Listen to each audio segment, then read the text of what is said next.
저는 오늘부터 원래 부활 주일인 4월 12일까지 예수 그리스도의 종 바울이라는 제목으로 하나님의 말씀을 전하려고 합니다. 지난 주간에 제92회 아카데미 시상식이 미국 LA에서 있었습니다. 이번 시상식에서는요, 우리나라의 봉준호 감독이 만든 영화 기생충이란 작품이 작품상을 비롯한 이 사관왕을 차지하게 되었습니다. 그런데 이 영화는 아무리 살펴보아도 우리가 생각하는 그런 징그러운 기생충은 단 한 마리도 등장하지 않습니다. 대신에 아버지와 어머니 그리고 아들과 딸 이렇게 4명으로 구성된 한 가족이 등장을 합니다. 그 가족은 모두 다 직장이 없는 일명 백수 가족입니다. 그래서 냄새가 나는 지하방에서 반지하에 살면서 피자 박스를 접으면서 생계를 이어가고 있었습니다. 그런데 어느 날 아들의 친구가 찾아왔어요. 영어 과외 자리를 소개해 주면서 그 가족에게 선물을 주고 떠납니다. 그 선물이 뭐냐면은 재물의 복을 가져다 주는 이만한 돌, 수석이었습니다. 그런데 그 수석을 받고 난 그 이후로 그 가족에게는 놀라운 일이 일어나기 시작을 합니다. 직장이 없어서 늘 빈둥빈둥대던 그 아들이 부잣집에 영어 고액 과외 선생으로 들어가게 되었고요. 그리고 그 아들부터 시작해서 나머지 식구 3사람도 기발한 아이디어를 통해서 그 부잣집에 다 100% 취업을 하게 되었습니다. 그러자 살림이 얼마나 좋아졌겠습니까?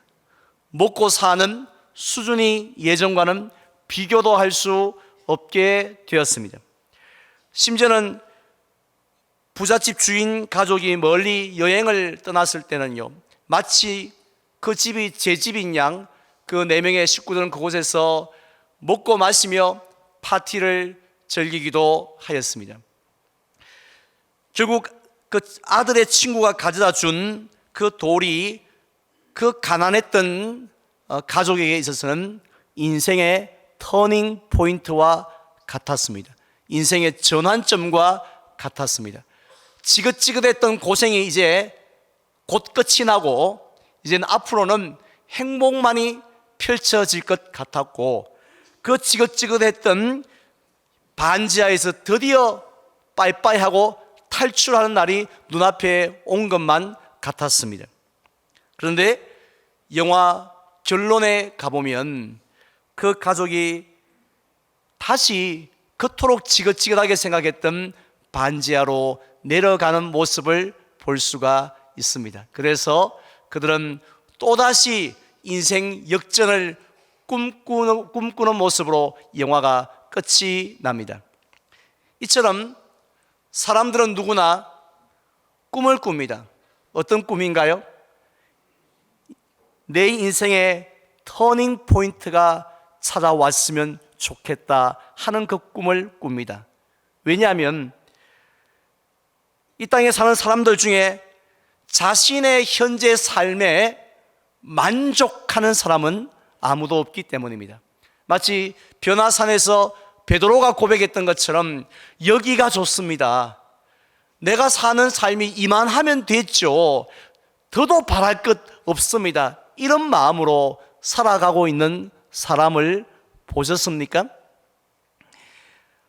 아무리 호화로운 집에 사는 부자랄지라도, 아무리 건강하신 분이랄지라도, 아무리 연세가 또 많으신 분이랄지라도 이만하면 됐습니다 라는 분은 아무도 없습니다. 모두 다 뭔가 획기적인 그런 변화, 그런 반전이 일어나기를 간절히 사모합니다. 그래서 주로 무엇을 꿈꾸고 있습니까? 로또 당첨과 사업 대박의 꿈을 꾸고 있습니다. 대학 합격과 취업이라는 꿈을 꾸고 있습니다. 결혼과 승진이라는 또 꿈을 꾸고 있습니다. 그래서 그 꿈만 이루어지면, 내가 그 자리에 서면 내 인생은 쨍 하고 해 뜰 날이 찾아올 거라고 확신하며 그날을 고대하고 있습니다. 그런데 실제로는 어떻습니까? 그토록 사모했던 꿈이 이루어졌을 때에 어떤 상황들이 일어납니까?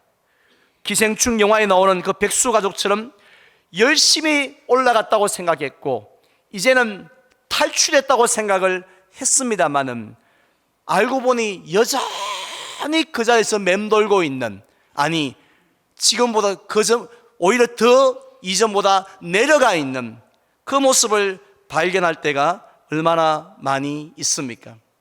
결국 그토록 원했던 터닝 포인트가 일어나지 않았던 것이었죠. 그렇다면 우리의 인생을 정말 행복하게 바꾸어줄, 대역전극을 일어나게 해줄 그런 진짜 터닝 포인트는 무엇일까요? 우리는 그 정답을 오늘 본문에 등장하는 한 사람의 변화 속에서 발견할 수가 있습니다.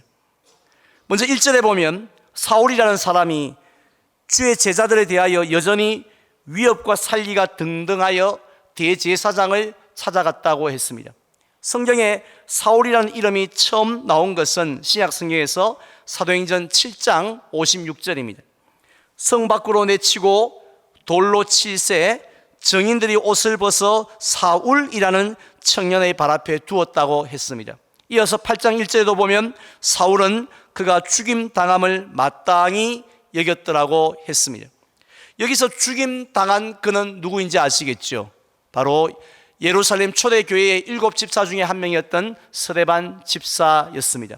이 스데반 집사가 산에 들인 공회 앞에서 담대하게 예수 그리스도와 하나님 나라에 대하여서 복음을 전하였을 때에 그곳에 모인 모든 사람들의 마음이 찔렸다고 했습니다. 저와 여러분들은 말씀을 듣다가 마음이 찔리면 뭘 하십니까?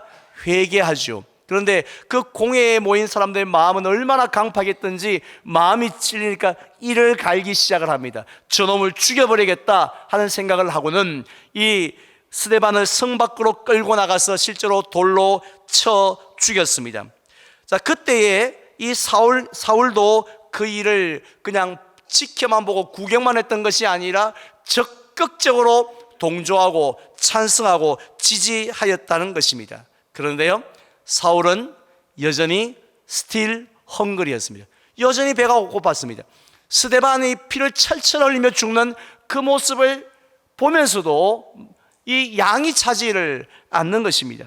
그래서 8장 3절에 보면 아예 이 스데반 한 사람이 아니라 예루살렘에 사는, 아니 이 땅에 사는 모든 그리스도인들은 다 진멸해야겠다라는 생각이 듭니다. 마치 우리가 이 코로나 바이러스를 바라보면서 이 바이러스가 좀 소멸됐으면 좋겠다 하고 생각하는 것처럼, 왜냐하면 우리가 그 바이러스 때문에 너무 경제적으로 힘이 들지 않습니까? 여러 어려움을 당하고 있으니까 제발 이놈의 바이러스가 좀 소멸됐으면 좋겠다 하는 그 마음과 같이 이 바이러스 같은 예수 믿는 사람들 소멸됐으면 좋겠다 하는 마음으로 각 집마다 찾아갑니다. 신방을 합니다. 그래서 예수 믿는 사람들 끌어다가 잡아서 옥에 넘겼던 사람이 사도 바울이었습니다. 그런데 오늘 보면 2절에 보니까요, 이 사울은 여기서 그친 것이 아닙니다. 대제사장에게 찾아가서 공문을 한 장 달라고 요청하는데 무슨 공문입니까? 이 예루살렘 또 사마리아 유다 이 정도 땅이 아니라 이 예루살렘에서 무려 240km나 떨어져 있는 도시가 하나 있었습니다. 역사상 세계 가장 오래된 도시 중에 하나였던 다메섹이라는 도시에 있는데 그곳에도 소문에 의한다니까 주의 도를 따르는 무리가 있다는 이야기를 듣게 되어집니다. 이것들 봐라 하고는 거기까지 찾아가서 그들을 잡아오기 위해서 공문을 요청하게 되었습니다. 성경에 나오는 이 다메섹은요, 구약 성경에 보면은 이 아람이라는 나라의 왕국의 수도였습니다. 지금은 시리아라는 나라의 수도이죠. 다마스커스라고 불려지고 있습니다. 따라서 이 예루살렘도 아니고 유대도 아니고 240km 떨어져 있는 그 너의 나라 다메섹까지 가서 이 예수 믿는 사람을 잡아오려고 하는 이 사울을 볼 때 어떤 생각이 드십니까? 한마디로 열정적이라는 생각이 당연히 들지 않습니까? 세상에 이런 사람이 어디 있습니까? 그는 결코 용두사미형의 사람이 아니었습니다. 한번 목표를 정하면, 한번 표대를 정하면 결코 중단하는 법이 없습니다. 끝까지 달려가고 끝까지 한번 물면 놓지 않은 불독형 그런 인간이었습니다. 의지의 사람, 불굴의 사람이었다는 것이죠. 그런데 문제는 무엇입니까? 그가 그렇게 열심을 냈지만 그의 열심은 잘못된 열심이었다는 것입니다. 우리가 열심히 사는 것도 중요한데 더 중요한 건 뭡니까? 방향이지 않습니까? 이 사울은 열심히는 살았지만 방향이 잘못되어져 있었습니다. 그럼에도 불구하고 사울은 자신의 그 방향이 잘못되었다는 것은 꿈에도 생각하지 못했습니다. 아무리 생각해도 이건 100% 옳은 일이고, 누구를 붙잡고 물어봐도 이거는 잘하는 일이고 하나님이 기뻐하신 일이라고 100% 확신하고 있었다는 것입니다. 실제로 대제사장을 비롯한 산헤드린 공회원들이 이 귀한 청년 사울을 보고 뭐라고 했겠습니까? 착하고 충성된 종이라고, 하나님 나라에 가면 상급이 정말 많을 거라고 이렇게 칭찬하고 격려하고 뜨거운 박수를 보냈지 않겠습니까? 그런데 잠언 14장 12절에 보면 이런 말씀이 있습니다. 어떤 길은 사람의 보기에는 바르나 필경은 사망의 길이니라 라는 말씀이 있습니다. 무슨 말씀입니까? 사람의 판단이 항상 옳은 것은 아니다 라는 말씀이죠. 그래서 우리 옛말에도 보면 장고 끝에 악수를 뜬다고요. 이 바둑 한 점을 어디 둘까? 잘못 두면 안 되니까 그렇게 생각하고는 결론 내리고 여기 하고 딱 뒀는데 그게 최악의 수가 되는 경우가 있다는 거죠. 어디 바둑만 그렇습니까? 우리 인생을 살아가면서 지금까지 몇 년을 사셨든지 한번 뒤돌아 보세요. 와, 그때 내가 정말 잘했다 이렇게 여겨지는 일도 많으시겠지만 그런데 반대로요, 내가 그때 왜 그런 결정을 했을까 싶은 것들이 없습니까? 얼마나 많이 있습니까? 분명히 옳다라고 생각했고 분명히 이득이 된다라고 생각을 했는데 지금 생각하니까 이득은 고사하고 그냥 엄청난 손해를 본 그런 결정들, 그런 생각들이 얼마나 많이 있습니까? 결국 사울이 그랬습니다. 그는 하나님을 향하여 저 높은 곳을 향하여 날마다 나아갑니다 하며 찬송 부르며 살아갔지만 실제로는 하나님께서 보실 때 어땠습니까? 높은 곳은 고사하고 저 낮은 곳을 향하여서 하나님을 대적하고 하나님의 마음을 아프게 하는 그 일을 위해서 최선을 다하면서 달려가게 된 것입니다. 이런 사울의 우스운 어리석은 인생을 바라보면서 우리 예수님이 아주 재미있는 표현을 하셨습니다. 사도행전 26장에 보면은 이 사울이 예수님께 들었던 말씀 중에 이런 말씀을 우리에게 소개합니다. 사울아 사울아 네가 어찌하여 나를 박해하느냐? 가시채를 뒷발질하기가 네게 고생이니라 라는 말씀을 하셨습니다.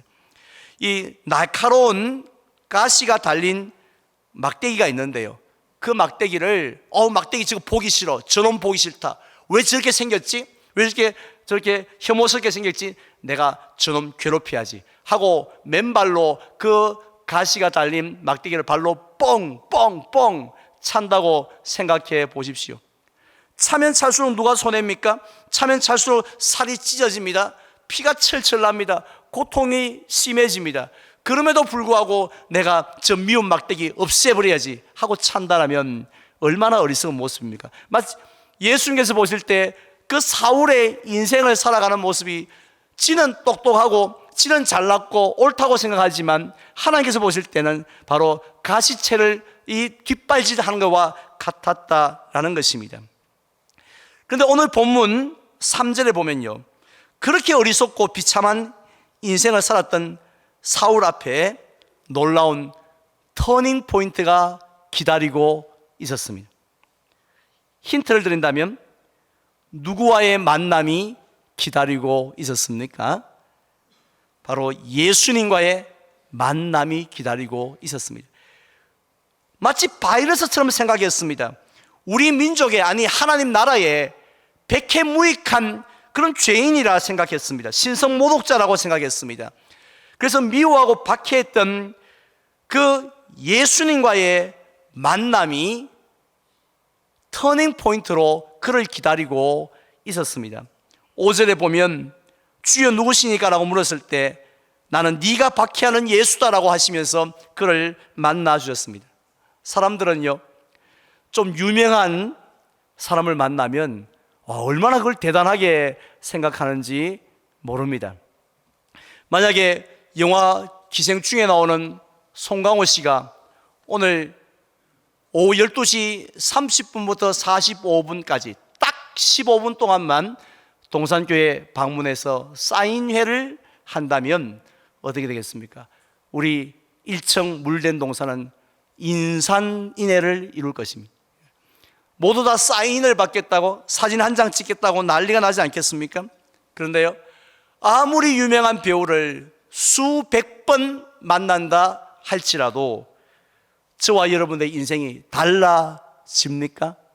어느 코미디언의 이야기처럼 형편 좀 나아지셨습니까? 아무리 만나도 우리가 그토록 원하는 인생의 변화는 일어나지 않습니다. 여전히 불안하고, 여전히 어둡고, 여전히 침울하고, 여전히 절망적일 수밖에 없습니다. 그런데 놀랍게도 성경을 보면 예수님을 만난 사람들은 그 누구든지 간에 그들의 인생이 변했는 줄 믿으시기를 바랍니다. 그것이 성경의 기록이 아니지 않습니까?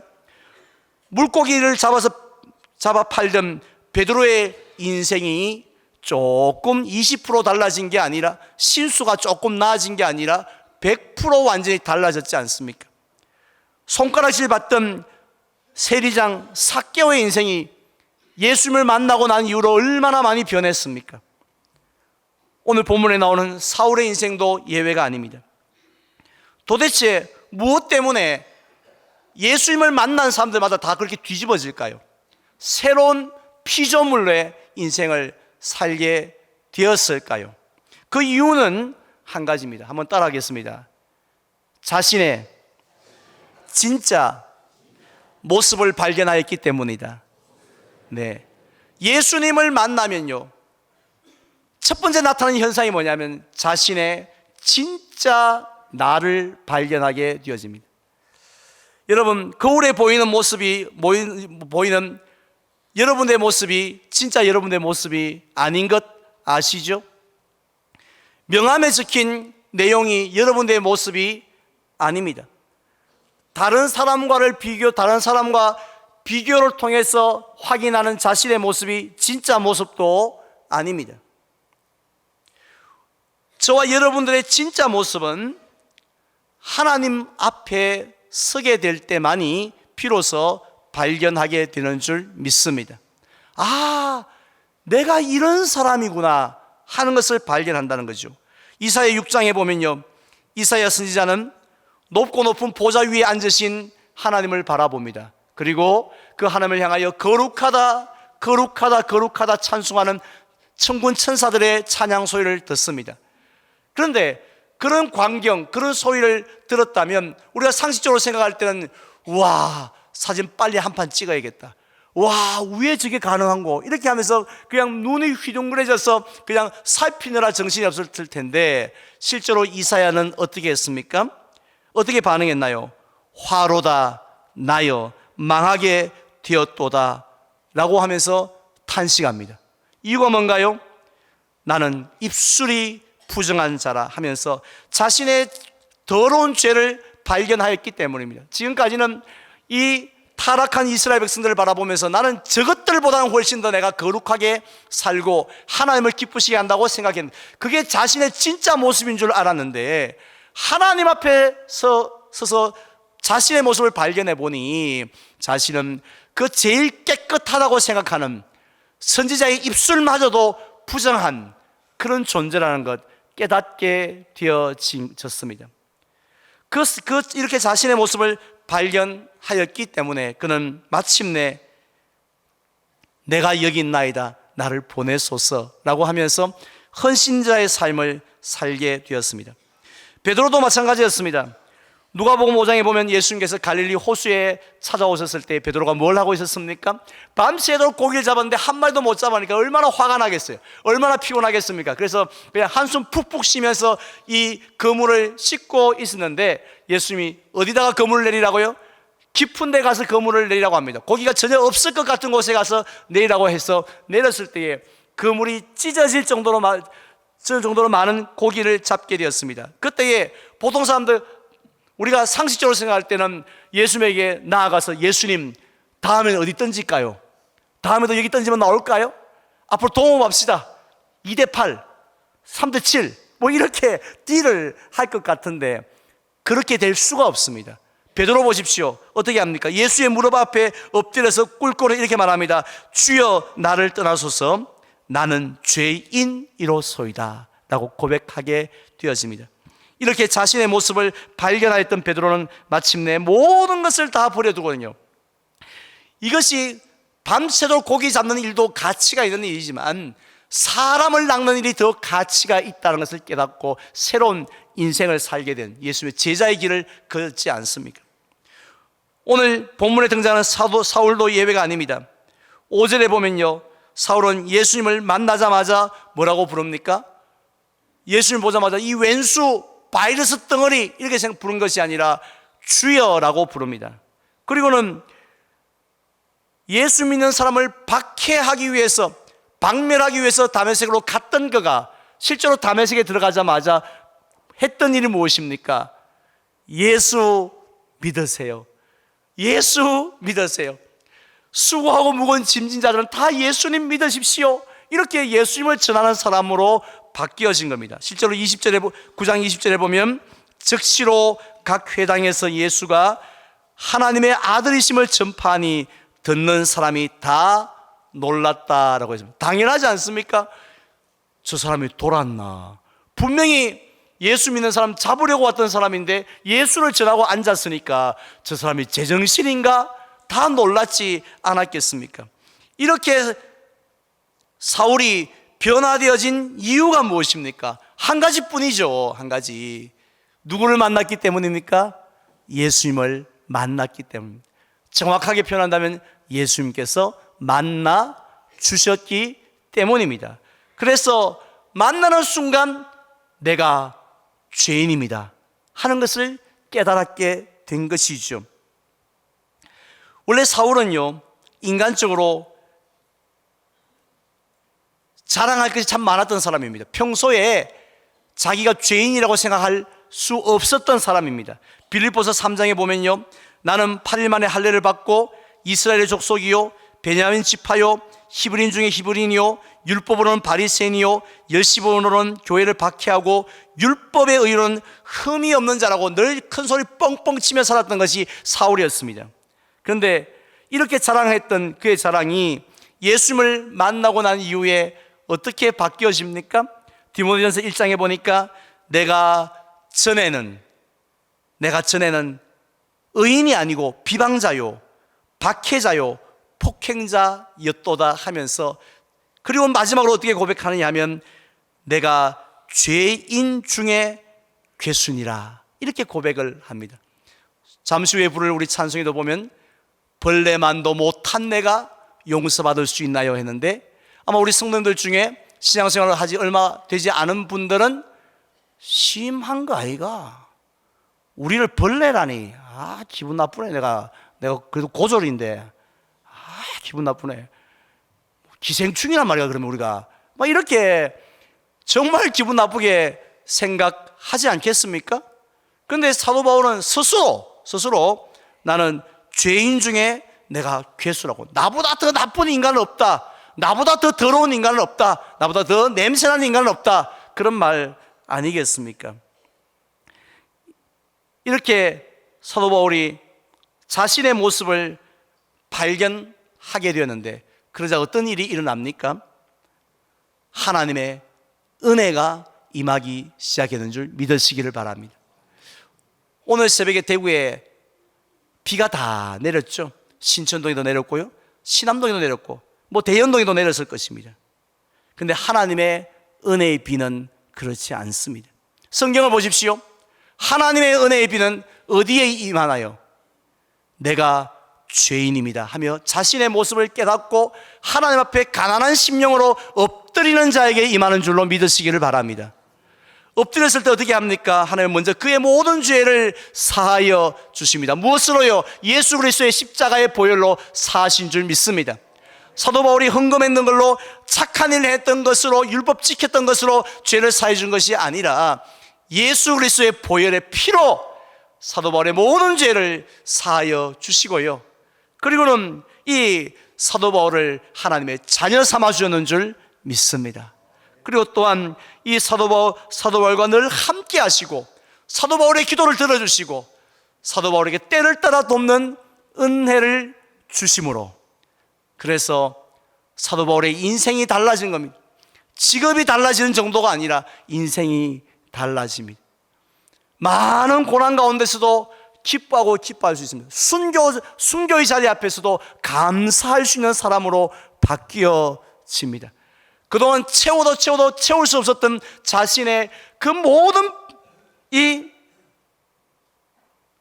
피로들이, 마음들이 예수님을 만나는 순간 채워졌는 줄 믿습니다.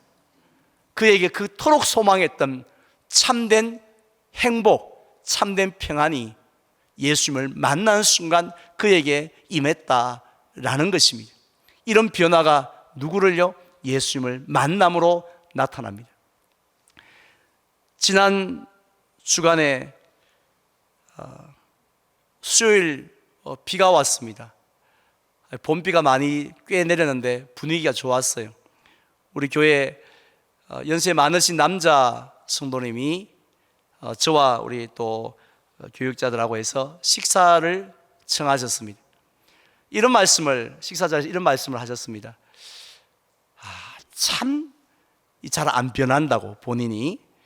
뭐가 안 변하십니까? 특별히 하니까, 이 목사님 내가 이 정도로 예수 믿었으면 밥을 딱 놔두면 그냥 혼자 밥 먹을 때도 자동으로 주여 감사합니다 이래 돼야 되는데 이게 잘 안 된다는 거예요. 그래서 늘 예수 믿기 전에 바로 밥 딱 먹듯이 자꾸 그렇게 드신다는 겁니다. 그리고 또 예전에 워낙 이 주먹도 좀 쓰셨고 젊은 혈기도 있으셔서 사람들 보면 웬만하면 다 반말 내지 욕설로 그렇게 사시는데, 그것도 잘 고치려고 해도 잘 안 된다는 거예요. 그래서 제가 이런 말씀을 드렸습니다. 많이 변하셨습니다. 세상 기쁨으로 사셨던 어른이 이제는 예수 믿고 의지하는 인생으로 바뀌셨고, 내 주먹 의지하고 청춘 의지하던 삶이 예수님 의지하는 인생으로 바뀌었지 않습니까? 그래서 죄 사함 받았다는 표시로 세례도 받으셨고 또 집사도 되셨지 않습니까? 매주일 이 딱딱한 의자에 앉아서 예배하는 것 기뻐하시지 않습니까? 라고 말씀드렸는데, 저는 지금까지도 엄청나게 변하셨지만 앞으로는 더 변할 줄 믿습니다. 왜냐하면 예수님께서 계속해서 만나 주시기 때문입니다. 이제 저는 말씀을 맺고자 합니다. 사람은 누구나 내 인생이 좀 변했으면 하고 터닝 포인트를 기다리고 있습니다. 어떤 분은 포기했는지도 모르겠습니다. 이 나이에 무슨 터닝 포인트라고 할 것입니다. 하지만 우리의 인생을 행복으로, 이 불만족을 만족으로 바꿔줄 터닝 포인트가 있다고 했습니다. 그것은 누구와의 만남이죠? 예수님과의 만남입니다. 왜냐하면 예수님을 만나는 순간 우리는 죄인임을 깨닫고, 죄인임을 깨닫는 순간 하나님의 은혜가 임하기 때문에 그러합니다.